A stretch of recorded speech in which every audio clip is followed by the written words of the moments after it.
Bonsoir et bienvenue à tous. Au sommaire de ce journal, le président malien Ibeka a quitté Conakry cet après-midi. Le chef de l'État malien était venu renouveler sa solidarité au peuple de Guinée dans sa lutte contre le virus Ebola. L'armée guinéenne a célébré ce matin les 56 ans de son existence. L'événement a été marqué par la distribution des kits d'hygiène dans les 5 communes de la capitale. Et puis la cité perdue du petit bateau a été complètement déguerpie. Cette opération consiste à assainir tous les points noirs situés le long du littoral. Encore une fois, bonsoir et bienvenue dans cette édition d'information. Je le disais en titre, le président malien Ibeka a quitté Conakry cet après-midi. Le chef de l'État malien était venu apporter son soutien à la Guinée dans la lutte contre le virus Ebola. Ibrahima Boubacar Keïta s'est aussi rendu dans le quartier Mafanko avec son homologue, professeur Alpha Condé. Le film du séjour du président malien avec Ibrahima Keïta. La traditionnelle amitié guinéo-malienne se confirme à travers cette visite du président malien à Conakry. Une visite qui intervient au moment où la Guinée est confrontée à la lutte contre la fièvre à virus Ebola. Dès son arrivée hier soir à Conakry, Ibrahima Boubacar Keïta et son frère et ami professeur Alpha Condé ont eu un entretien. Rencontre au cours de laquelle les deux hommes d'État ont mis l'accent sur l'urgence de la lutte contre le virus Ebola. Le chef de l'État guinéen, professeur Alpha Condé, a expliqué à son frère et ami la stratégie de lutte en Guinée, une stratégie que le président malien a appréciée. Pour Ibrahima Boubacar Keïta, le Mali est et restera solidaire à la Guinée pour la victoire sur Ebola. J'ai vu un pays serein, un pays en confiance, un chef d'État à son poste, le commandant suprême, et tout ce qu'il faut pour que ce pays se retrouve très rapidement hors zone Ebola est mis en œuvre. En sa compagnie, nous avons vu nos amis américains qui apprécient positivement tout ce qui a été mis en œuvre ici en Guinée. Et c'est un gage de succès pour l'avenir. Au plan de la relation bilatérale, nous avons fait que réaffirmer ce qu'on sait déjà. La très grande proximité entre ces deux peuples, ces deux pays et ces deux chefs d'État. Que rien ne saurait ternir. Et l'on dit souvent que c'est dans l'épreuve que l'on reconnaît les siens. Nous serons toujours aux côtés de la Guinée, quoi qu'il arrive. Aujourd'hui, demain, pour le meilleur comme pour le pire. Avant de se rendre à l'aéroport international Conakry-Bessia, le président malien s'est rendu à Mafanko pour venir serrer la main à sa sœur. Nous sommes allés dans le quartier saluer ma grande sœur, Nziram, que je n'avais pas revu depuis un moment, et c'est un parcours familial que j'ai fait ce matin. C'est vous dire notre proximité, c'est pas parce que nous sommes chefs d'État aujourd'hui. Alpha et moi, c'est pas qu'on est aujourd'hui, hein. C'est pas en tant que chef d'État qu'on nous sommes retrouvés. C'est une vieille histoire cette affaire-là, et on ne tombe pas du ciel comme ça. 50 ans de combat pour l'Afrique. Et nous, d'ailleurs, nos aînés, ce n'est pas rien. Je l'ai dit, l'amour de la patrie africaine, ça se cultive, ça se maintient. Et plaise au ciel que nous continuions à chérir notre continent d'Afrique et que nous soyons au service de nos deux peuples de Guinée et du Mali. Inch'Allah. Non loin de là, les deux chefs d'État se sont rendus dans la famille de l'âge Boboba, ami d'enfance du président de la République, professeur Alpha Condé, pour des condoléances d'usage suite au décès de sa fille, Mariama Kouimba. Sur le chemin de retour, une mobilisation spontanée a obligé professeur Alpha Condé et son hôte Ibrahima Boubacar Keïta à faire quelques mètres à pied.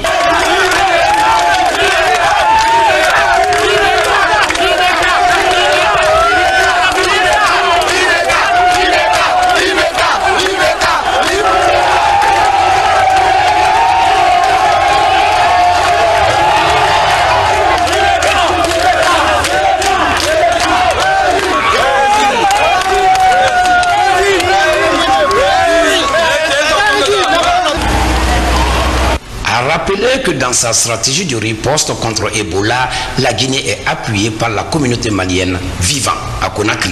je me suis déplacé pour aller à Kourémalé. Je vois ce que les Maliens sont en train de faire avec les Guinéens.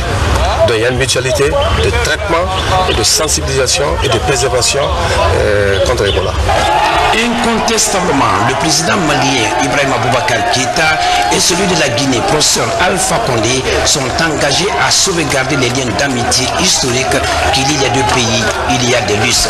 Cette marche, main dans la main, atteste la volonté des deux hommes d'État de rester à jamais soudés. Très bonne relation de coopération.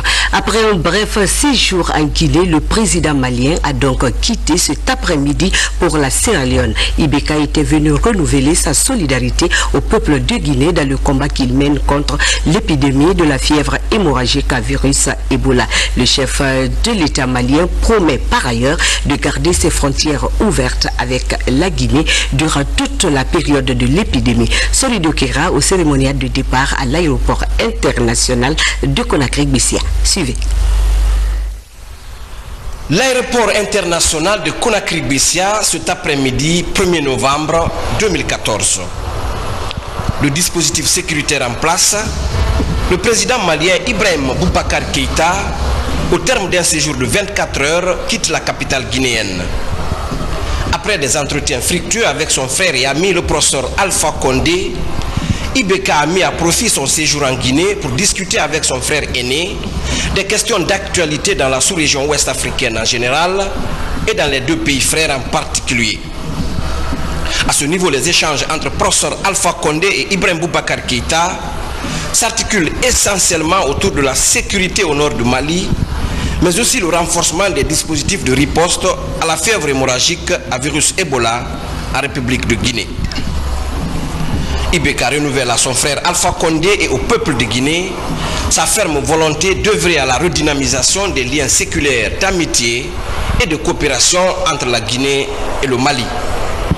À ce titre, Ibrahima Boubacar Keïta rassure de sa disponibilité à promouvoir la libre circulation des personnes et de leurs biens entre les deux pays en cette période d'épidémie du virus Ebola dans la sous-région. Ibeka quitte donc la Guinée avec le sentiment d'avoir bien accompli sa mission d'amitié et de solidarité avec son frère et ami, le professeur Alpha Condé. Je le disais également en titre, 1er novembre 1958, 1er novembre 2014, l'armée guinéenne a 56 ans. Pour marquer cet anniversaire, le ministre délégué à la défense nationale entouré de tout le commandement militaire a effectué une tournée marathon dans les 5 communes de la capitale. Objectif, distribuer les kits d'hygiène en riposte à la fièvre Ebola. Une manière pour les forces de défense et de sécurité d'apporter leur soutien et leur solidarité aux populations guinéennes. Sergent Alassane Gabi, correspondant de la presse militaire. L'armée guinéenne commémore l'an 56 de sa création ce 1er novembre. Une célébration sur fond de riposte à l'épidémie de la fièvre hémorragique à virus Ebola. Le traditionnel défilé et parade militaire cède et donne lieu à la distribution des kits d'hygiène aux populations des 5 communes de Conakry. Les bénéficiaires saluent l'esprit républicain des forces armées. Bienvenue chez nous à la commune de Ratoma. Bonne fête à cette armée aujourd'hui qui se montre républicaine, qui se montre dynamique auprès de sa population. Je commencerai par vous souhaiter joyeux anniversaire. Vous remercier pour votre devoir citoyen, que vous n'avez jamais manqué de satisfaire ce peuple de Guinée. À travers cette action, les forces de défense et de sécurité expriment leur engagement d'accomplir leur mission régalienne de défense et de protection des populations guinéennes en toutes circonstances. Quand il y a la guerre, ils nous secourent. Quand il y a la catastrophe, ils nous secourent. Quand nous sommes agressés, ils nous secourent. Quand nous avons faim, ils vont au champ. Quand il n'y a pas de route, ils construisent. Et comme il y a la maladie, l'armée encore s'éveille derrière le commandant en chef des forces armées, le président Alpha Condé, comme un seul homme pour faire la légende encore de l'histoire. Je pense que c'est un excellent devoir citoyen qui a été effectué par les forces armées. Et et nous pensons que cela va en droite ligne dans la consolidation, n'est-ce pas, du concept armée-nation. L'armée guinéenne est issue du peuple de Guinée. L'armée guinéenne est une composante du peuple de Guinée, n'est-ce pas?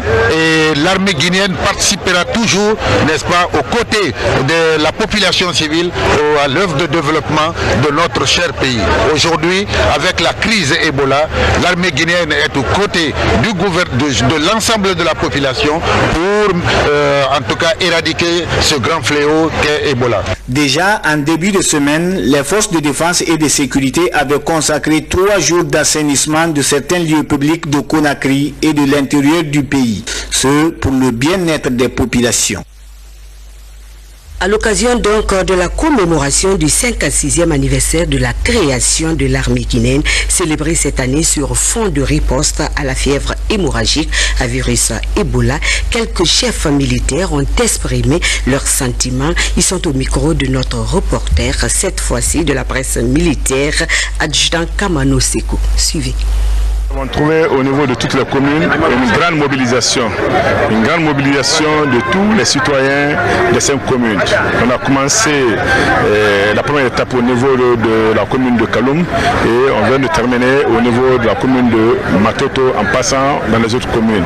Et partout on a eu à passer, on a trouvé une grande mobilisation des femmes, de la jeunesse et de toutes les autorités administratives et politiques des différentes communes. Donc pour moi c'est un sentiment de satisfaction. À travers les actions que nous venons de mener. Parce qu'aujourd'hui, il faut le reconnaître, l'armée guinéenne est une armée républicaine aux ordres du politique. C'est vraiment une grande œuvre. Une œuvre qui met en relation notre grande armée et sa nation. C'est la notion fondamentale armée-nation que nous sommes en train de prouver avec ces gestes. Donc, il faut reconnaître que cette fois-ci, ce ne sont pas les grandes manœuvres de défilé, les démonstrations de défilé, mais plutôt sympathie, communier avec, n'est-ce pas, les populations des 5 communes. Tenir compte des recommandations faites par tout un chacun pour lutter contre ce virus, et en se lavant les mains avant de manger, en évitant les regroupements, les festivités pour éviter la sueur, parce que ce virus il est très virulent dans les produits biologiques. C'est pourquoi on a évité et on a sensibilisé les gens pour éviter les accolades intempestives et ne jamais manger aussi sans se laver les mains, de continuer à utiliser les kits qui sont donnés par le commandement à bon escient. Merci donc à nos reporters de la presse militaire. On change à présent du sujet du matériel d'intervention pour les services de protection civile. C'est une assistance du service départemental d'incendie de Rhône-Alpes. La remise de ce lot de matériel a eu lieu hier à la Direction nationale de la protection civile. Compte rendu, Saliouba et Abdul Karim Kamara. Ce soutien logistique est composé de 6 camions d'incendie, 5 ambulances, 2 groupes électrogènes, des tenues d'intervention ainsi que d'autres matériels de secours. C'est une assistance du service départemental d'incendie et de secours de Rhône-Alpes à travers l'ONG France-Guinée Coopération. La région Rhône-Alpes est fortement impliquée en Guinée à travers pas mal d'actions. Sachez aussi que nous allons, depuis quelques 2 jours, nous avons une nouvelle remise de matériel à disposition, un nouveau fourgon pompier avec un cheminée, avec des ambulances. En fait, si vous voulez, maintenant, c'est devenu régulier, cette coopération Rhône-Alpes et protection civile est régulière. Je vous rassure que ces engins seront utilisés exclusivement pour la protection de la population guinéenne et leurs biens contre les sinistres et catastrophes.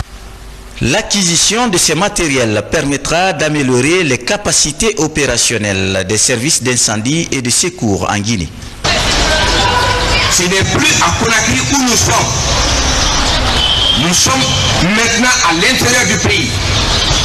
Ça, c'est un progrès. C'est cela le changement. La remise de ces matériels d'intervention vient appuyer les efforts du gouvernement dans son projet de réforme du secteur des services de sécurité. Je le disais également en titre, la cité abandonnée du Petit Bateau a été complètement déguerpée. À l'image du port artisanal de Boulbiné, cette opération consiste à assainir tous les points noirs situés lors du littoral. Une action réalisée par le gouvernorat de Conakry et les services spéciaux de lutte contre la drogue et crimes organisés. Ces lieux étaient devenus des nids de délinquants. Moussa Bangoura, Ousmane Kamara, reportage. Annoncé depuis longtemps, c'est maintenant que l'opération devient effective. La cité perdue du Petit Bateau a été démolie. Les taudis et autres cabarets qui se trouvaient dans cette zone périphérique sont complètement déguerpis. La démarche consiste à assainir tous les points noirs situés le long du littoral qui sont devenus des nids de bandits et de prostitution. Nous avons l'intention de restructurer les quartiers défavorisés. Nous les appelons des quartiers défavorisés. Si vous l'avez constaté, ici il y a plus d'étrangers que de Guinéens. La campagne est pilotée par le gouvernorat de la ville de Conakry et des services spéciaux de lutte contre la drogue et crimes organisés.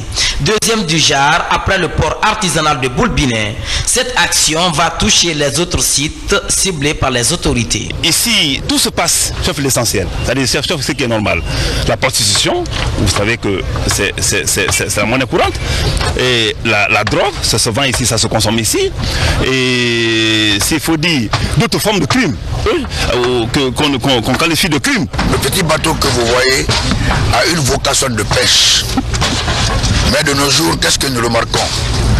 C'est que cette vocation est transvestie.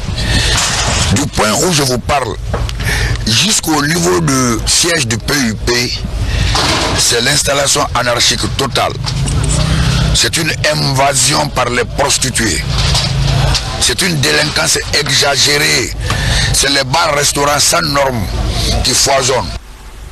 Les jours à venir, une brigade sera installée dans la cité périphérique pour sécuriser les lieux.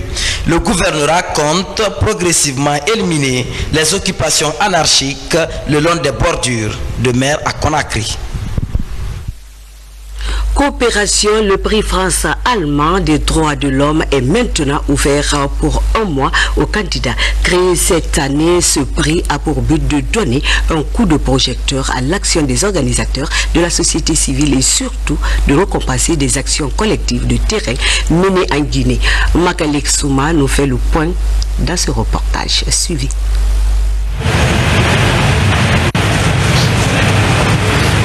Franco-allemand des droits de l'homme est une initiative des ambassades de la République française et de la République fédérale d'Allemagne en Guinée.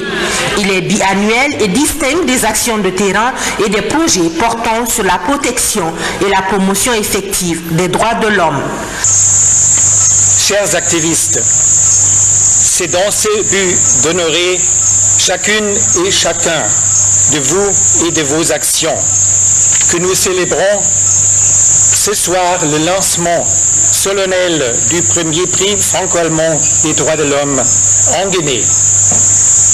Qui, si ce n'est pas vous, les invités activistes, pourrait mieux saisir que l'histoire des droits de l'homme, c'est avant tout la lutte pour leur mise en œuvre.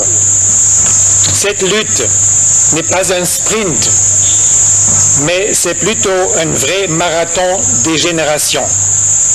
Pour cette première édition, les femmes sont à l'honneur. Les organisations de la société civile devront présenter une action de terrain ou un projet déjà réalisé en Guinée portant sur le thème de la protection des droits des femmes. C'est un sujet dont on parle souvent, trop souvent. Peut-être le fait d'en parler trop souvent est une façon de mesurer à quel point le chemin est long pour que les femmes voient leurs droits pleinement reconnus.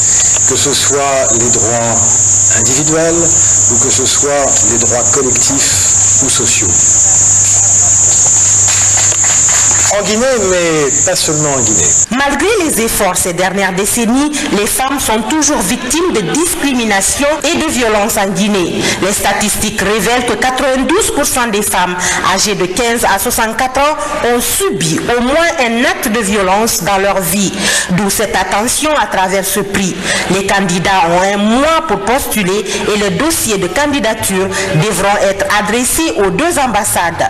Quant aux résultats, ils seront proclamés le 10 décembre au Centre culturel franco-guinéen à l'occasion de la Journée internationale des droits de l'homme. Les femmes toujours à l'honneur, merci Makale. Et puis cette brève, les Konakrika se mobilisent à travers des lectures du Saint-Coran et la sensibilisation pour vaincre la fièvre hémorragique à virus Ebola. Hier à Kalom, le Premier ministre a présidé la cérémonie. Nous y reviendrons dans nos prochaines éditions.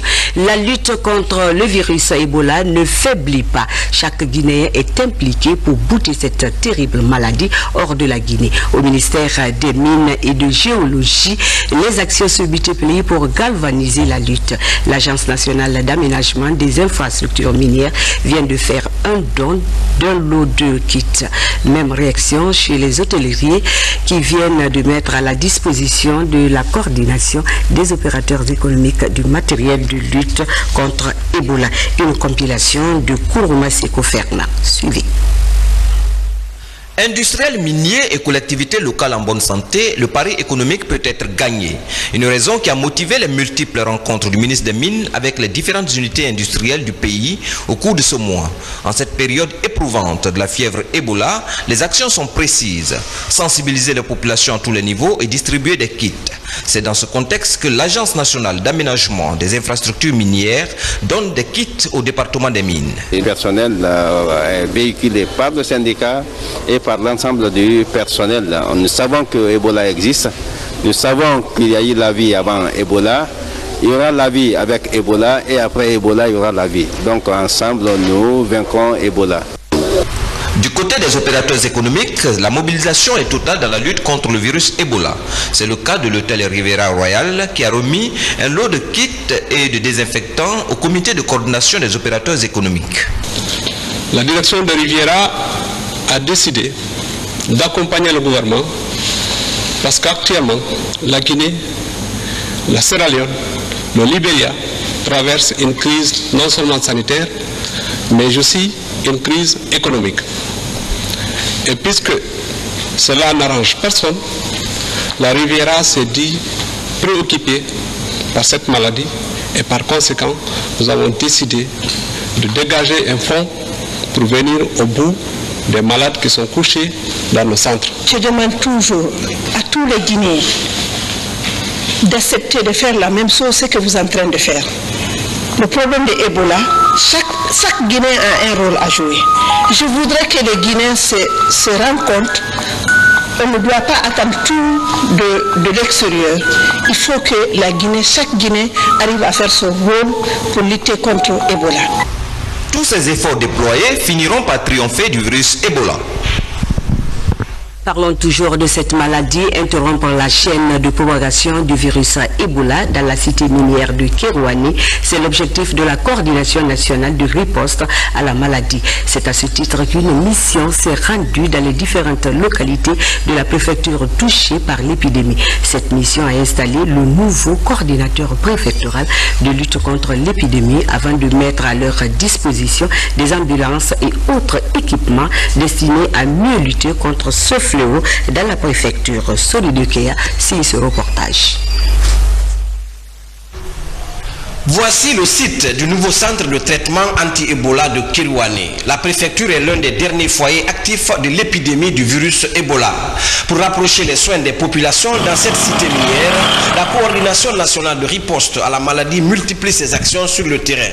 Le nouveau coordonnateur préfectoral de lutte est installé. À l'aide de cette ambulance, il compte utiliser l'expérience de Télémélé pour mériter de la confiance placée en Télémélé ici. C'est la collaboration entre population, autorités et les techniciens qui nous ont permis vraiment de mettre hors de la préfecture l'épidémie d'Ebola. C'est vrai que Kérouani en souffre dans sa chair, mais avec tout ce que nous voyons, avec l'accompagnement du gouvernement, l'accompagnement du président de la République, la coordination de lutte, ça donne un sentiment de satisfaction aux populations de Kirwani. Dans nos dures épreuves, la preuve est donnée que Kirwani n'est pas abandonné. Kirwani doit sa célébrité minière à la sous-préfecture de Banankoro. Elle abrite l'une des plus grandes réserves mondiales du diamant. Ici, vivent près de la moitié de la population de la préfecture, essentiellement à la recherche de la pierre précieuse.